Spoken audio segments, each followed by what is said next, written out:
SSC 2026 সালের পরীক্ষার্থীদের জন্য প্রস্তুতিমূলক উচ্চতর গণিতের 2 অধ্যায় অর্থাৎ বীজগাণিতিক রাশির গুরুত্বপূর্ণ কয়েকটি গাণিতিক সমস্যার সমাধান করব। খুবই ইম্পর্ট্যান্ট এই চারটি অঙ্ক যদি সলিউশন করতে পারো ওই অধ্যায় থেকে 100% তোমরা এসএসসি পরীক্ষায় কমন পাবে। এখান থেকে মিনিমাম 10 মার্ক কমন পাইতে পারো, 8 মার্ক কমন পাইতে পারো, কিন্তু কমন পরীক্ষা থাকবেই। এই প্রশ্নগুলো পরীক্ষায় থাকবেই, 100% গ্যারান্টি। তোমরা মনোযোগ দিয়ে অঙ্কগুলো দেখবে, শুনবে, বাড়িতে প্র্যাকটিস করবে, তবে পরীক্ষায় সহজে অ্যান্সার করতে পারবে। আমি সুন্দরভাবে সহজভাবে ভেঙে তোমাদের বুঝিয়ে দিচ্ছি। এখানে একটা বহুপদী দেওয়া আছে, বলছে x - 1 এই বহুপদীর একটা উৎপাদক। আবার বলছে প্রমাণ করতে হবে বা দেখাইতে হবে যে x - 1 এই বহুপদীর একটা উৎপাদক। তাহলে সলিউশন এখানে আমাদের বহুপদীটা দেওয়া আছে কত, 3x³ - 4x² + 4x - 3। এখন বলছে x - 1 এই বহুপদীর একটা উৎপাদক, এটা আমরা প্রমাণ করব। আমাদের জানা আছে যে লিখব x - 1 px এর উৎপাদক হলে p(1) = 0 হবে। আচ্ছা, এটা আমি বুঝিয়ে দিচ্ছি। এখান থেকে তোমরা x এর মানটা বের করবে। এখান থেকে দেখো তো x এর মান কত বের হয়। যদি আমরা লিখি x - 1 = 0, এই রাশিটুকু সমান তোমরা 0 লিখবে। এখান থেকে দেখো x এর মান কত হয়, x = 1। অর্থাৎ x এর মান যদি 1 বসে তাহলে কিন্তু x এর মান 1 বসানোর ফলে যদি এই বহুপদীটির মান 0 হয় তবেই কিন্তু x - 1 এই বহুপদীর একটা উৎপাদক হবে। আমি আবারও বলছি, x - 1 এই বহুপদীর একটা উৎপাদক হবে। কখন হবে? যখন এই 1 এই মানটা এখানে বসাবো। এক কথায় x এর মানটা 1 বসিয়ে এই বহুপদীটির মান কিন্তু 0 হতে হবে। যদি 0 হয় তবে উৎপাদক হবে, না হলে কিন্তু উৎপাদক হবে না। তো আমরা এখন এই মানটা আমরা প্রথমে অন্য জায়গায় x এর মানটা যদি বুঝতে না পারি বের করে নেব। এখন এখান থেকে এখানে x এর পরিবর্তে আমরা 1 বসাবো 1, 3 × 1³ - 4 × 1² + 4 × 1 - 3। এক কথায় এখান থেকে x এর মানটা বের করে এখানে বসাই দেব। বসানোর ফলে যদি 0 আসে তবেই হবে উৎপাদক। দেখো 3 - এখানে 4 + 4 - 3। 1 এর উপর যতই পাওয়ার 1ই থাকবে, লেখার দরকার নেই। 1 এর উপর স্কোয়ার 1ই আসবে, লেখার দরকার নেই। 4 এর সাথে গুণ করলে 4 হয়, অর্থাৎ দেখো যে 0। এই +3 - 3 0 হবে, -4 +4 0 হবে। যেহেতু 1 বসায়, এই x এর মানটা 1 বসিয়ে এই অংশটুকুর মান আমাদের 0 পাওয়া গেল। সুতরাং হবে x - 1 px এর একটি উৎপাদক। তাহলে উৎপাদক কেন হলো? আমরা x এর মানটা বসিয়ে এখানে 0 পেলাম, আর 0 যদি এখানে না আসতো তাহলে কিন্তু উৎপাদক হতো না। এবারে নাম্বার 3, একই অঙ্ক। এই 4টে অঙ্ক তোমরা যত্ন করে বাড়িতে ভালো মতো পড়বে। আচ্ছা, নাম্বার 3-তে আসি। নাম্বার 3 বলতেছে যে qx একটা বহুপদী, একে x + 1 দ্বারা ভাগ করলে ভাগশেষ কত হবে? আমরা ক্লাস 6-7-এ পড়ে আসি যে এই ধরনের ভাগ আমরা শিখে আসছি যে 2x³ আমি আর একটু ব্যাখ্যা দিয়ে সুন্দর করে দিচ্ছি। বলছে এটাকে যদি x - 1 দ্বারা ভাগ করি তাহলে ভাগশেষ কত হবে?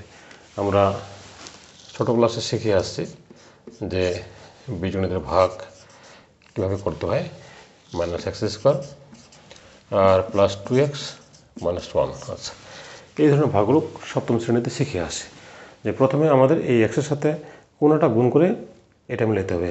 আমাদের প্রথম কাজ হবে এটাকে মেলানো। দেখো এই এক্সের সাথে কত গুণ করলে এটা আসবে, তাহলে এক্সের সাথে কত, এখানে আছে 2x কিউব, এখানে আছে শুধু এক্স, তাহলে এই এক্সের সাথে কত গুণ করলে এটা মিলবে, নিশ্চয়ই 2x স্কোয়ার, কারণ 2x স্কোয়ার আর এক্স গুণ করলে 2x কিউব আসবে, তাহলে বসাও 2x কিউব।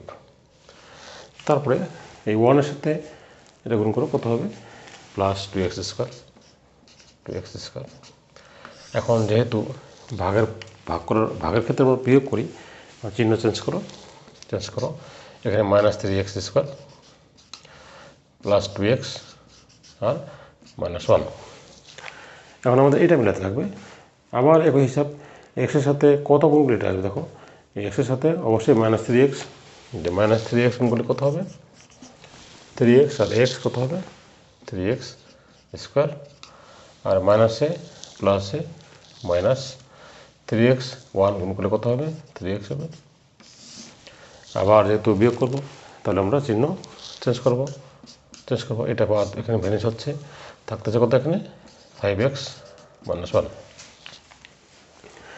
আবার এই 5x কে মিলাতে হবে, এর সাথে দেখো কত গুণ করলে 5x আছে, নিশ্চয়ই 5 গুণ করো, 5 প্লাস 5, তাহলে 5 আর এক্স গুণ করলে কত হচ্ছে 5x হচ্ছে, আর প্লাসে প্লাস কত হচ্ছে 5।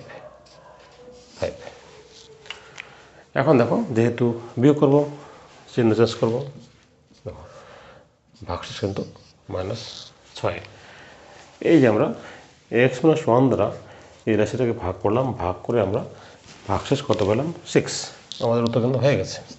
এই ভাগটা আমরা শিখে আসছি সপ্তম অষ্টম শ্রেণীতে ছিল, বিশেষ করে সপ্তম শ্রেণীতে ছিল বীজগণিতের ভাগ। এবার এইটা আমরা এই নিয়মে করবো না, এখানে বলছে যে কিউএক্সকে x+1 দ্বারা ভাগ করলে যে ভাগশেষ থাকবে সেই ভাগশেষ বের করতে হবে কার সাহায্যে, এই যে দেখো উৎপাদক, এই যে বলছে ভাগশেষ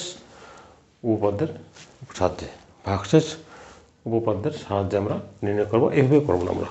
তাহলে ভাগশেষ উপপাদ্যটা কী সেটা আমরা এখন আলোচনা করব।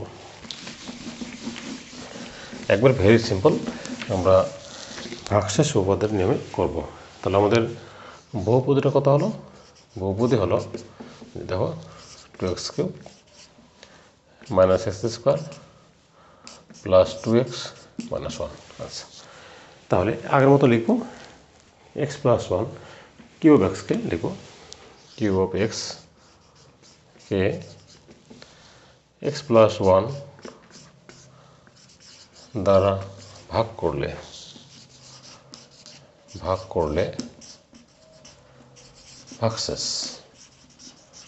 ভাগশেষ হবে।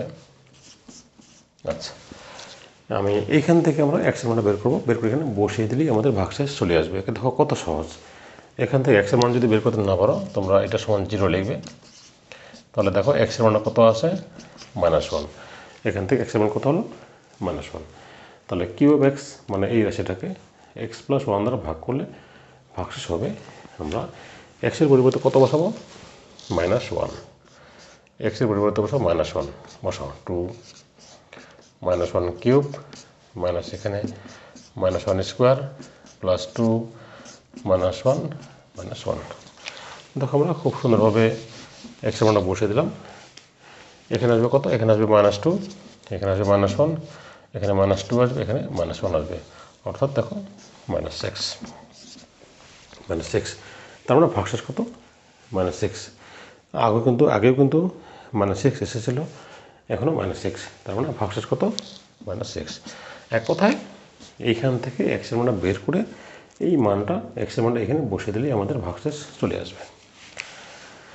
তো আশা করি বুঝতে পেরেছ। এবার আসি নাম্বার 2-তে। নাম্বার 2 একটু ওই অঙ্কগুলোই, কিন্তু একটু ভাষাগত একটু পরিবর্তন আছে। আচ্ছা, এখানে বলছে যে এখানে কিন্তু ভাগশেষ দেওয়াই আছে। নাম্বার 2-এ px একটা বহুপদী দেওয়া আছে x³ -8x square plus ax plus হলো 60। দেখো এটাকে x+2 দ্বারা ভাগ করব, ভাগ করে যে ভাগশেষটা আসবে সেটা সমান 8 লিখব। এখানে ভাগশেষ দেওয়া আছে, একটা ভাগশেষ দেওয়া আছে, আমরা ভাগশেষ বের করব, ওই ভাগশেষ সমান সমান 8 লিখব, তবে এর মানটা বের হয়ে যাবে। তাহলে আমরা লিখি যে পি অফ এক্সকে x+2 দ্বারা ভাগ করলে ভাগশেষ কত হবে? দেখো তো, ভাগশেষ হবে,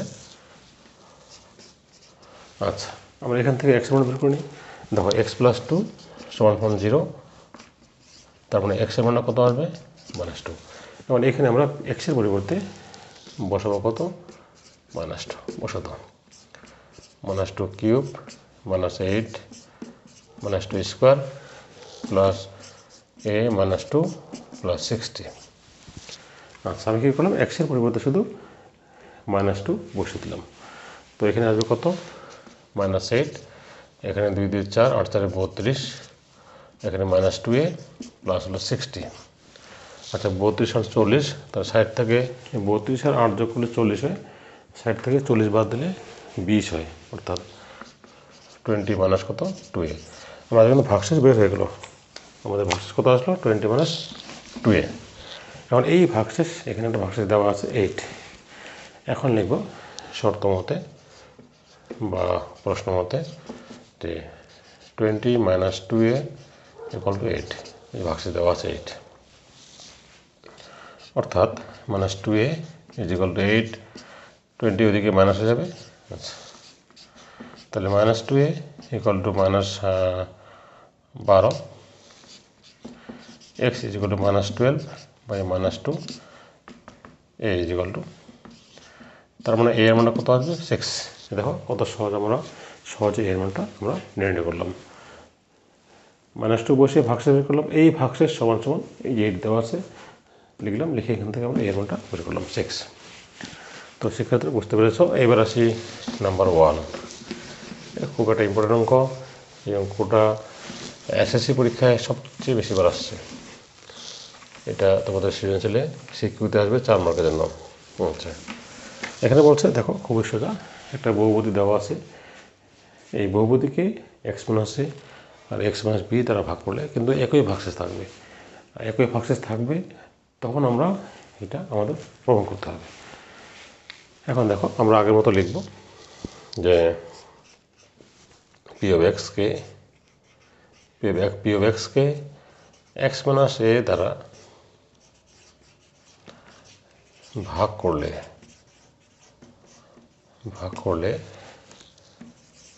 ভাগশেষ, তার মানে যেহেতু x মাইনাস a দ্বারা ভাগ করতেছি, এখান থেকে x এর মানটা a হবে, এখান থেকে আমরা যদি x এর মানটা বের করব। কিভাবে? তোমরা এটা সমান 0 লিখবে, লেখার পরে এখান থেকে x এর মানটা বের করে নেবে, x ইজ ইকুয়াল কত হবে? a। তাহলে এখানে বোঝা যাচ্ছে আমরা এইখানে এই সমীকরণটাতে x এর পরিবর্তে আমরা a বসাবো। দেখো পি অফ a বসাবো x এর পরিবর্তে a cube plus 5a square plus 6a plus হলো 8। তাহলে আমরা একটা ভাগশেষ পেয়ে গেলাম। এবার বলছে x মাইনাস b দ্বারা ভাগ করো। আবার পি অফ এক্সকে x মাইনাস b দ্বারা ভাগ করলে ভাগশেষ, এখান থেকে x এর মান বের করো, b আসবে। দেখো x মাইনাস b সমান 0, x এর মানটা কত হলো? b। তার মানে এখানে আমরা x এর পরিবর্তে কত বসাবো? b বসাবো। তাহলে b সমান হলো এখানে b cube plus 5b square plus 6b plus 8, অর্থাৎ x এর পরিবর্তে কত আসলো? b বসলো।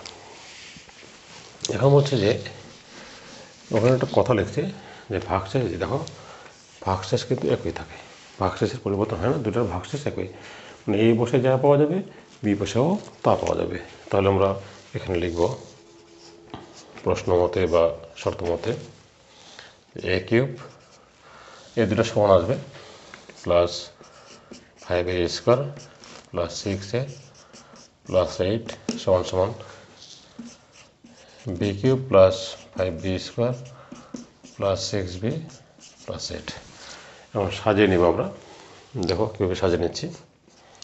a কিউব নিব আর b কিউবের সামনে কিন্তু প্লাস চিহ্ন আছে, বাম দিকে হয়ে যাবে কত মাইনাস b কিউব। এবার দাও 5a স্কোয়ার, b স্কোয়ার বামে নিয়ে আসো, তাহলে মাইনাস 5b স্কোয়ার। এবার 6a, এই 6bটা বামে নিয়ে আসলে কী হবে, প্লাস ছিল এদিকে মাইনাস হয়ে যাবে 6b।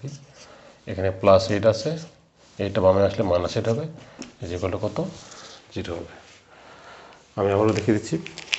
এখানে a কিউব, b কিউবের সামনে প্লাস ছিল, মাইনাস b কিউব হলো, প্লাস 5a স্কোয়ার, এই যে 5b স্কোয়ারটা বামে নিয়ে আসলো, মাইনাস হয়ে গেলো, প্লাস 6a, এই যে মাইনাস 6b প্লাস 8, এইটটা বামে নিলে কত মাইনাস 8। এখানে প্লাসে মাইনাস এটা বাদ যাবে। এখন দেখো এখান থেকে a cube minus b cube, 5টা কমন নাও, তাহলে থাকতেছে a স্কোয়ার মাইনাস কত, এখানে 6 common now, a minus b is equal two 0। এখানে 5টা কমন নিলাম, থাকে a square minus b square, এখানে 6 কমন নিলাম, এখানে a থাকে, এখানে b থাকে। আবার এই জায়গাটাতে আমরা সূত্র ফেলবো, a কিউব মাইনাস b কিউবের সূত্র a minus b a square plus ab plus b square. এখানে a স্কোয়ার মানে b স্কোয়ার সূত্র 5 a plus b into a minus b plus 6 into a minus b is equal two 0। আর এখান থেকে দেখো a minus b, এটা কিন্তু সূত্র, a cube মানে b কিউবের সূত্র হলো a minus b a square plus ab plus b square plus 5। এখানে a স্কোয়ার মানে b স্কোয়ার সূত্র a plus b into a minus b, এখানে যা ছিল তাই আছে, পুরোটা থেকে a মাইনাস b আমরা কমন নিব। a মাইনাস b কমন নিলাম, এখানে কি থাকবে a square plus ab plus b square, এটা থাকে। যদি একবারে বুঝতে না পারো আমি দুইবার লিখে দিচ্ছি। এখান থেকে থাকবে হলো 5 ইন্টু a প্লাস b, এখানে থাকে 6। আচ্ছা দেখো ইকুয়াল টু 0। আমরা এখান থেকে a মাইনাস b কমন নিলাম, এটা থাকে, আর এখান থেকে 5 ইন্টু a প্লাস b থাকে, এটা তো কমন নিয়েছি, এখানে কি থাকে 6 থাকে। গুণ করে দাও a মাইনাস b আর a square plus ab plus b square, গুণ করে দাও 5a প্লাস কত 5b plus 6 is equal two 0। অতএব a মাইনাস b দ্বারা বোথ সাইডে ভাগ করলে এর ওদিকে 0 হয়ে যায়, বাদ পড়ে যায়। তাহলে আমাদের প্রমাণ হলো a square plus ab plus b square plus 5a plus 5b plus 6 equal to 0। আমাদের কিন্তু প্রমাণ হয়ে গেছে। যেখানে লিখতে পারো, যেখানে a not equal to b, a minus b 0, দুই পাশ থেকে a মাইনাস b ভাগ করলে a মাইনাস b দ্বারা ভাগ করলে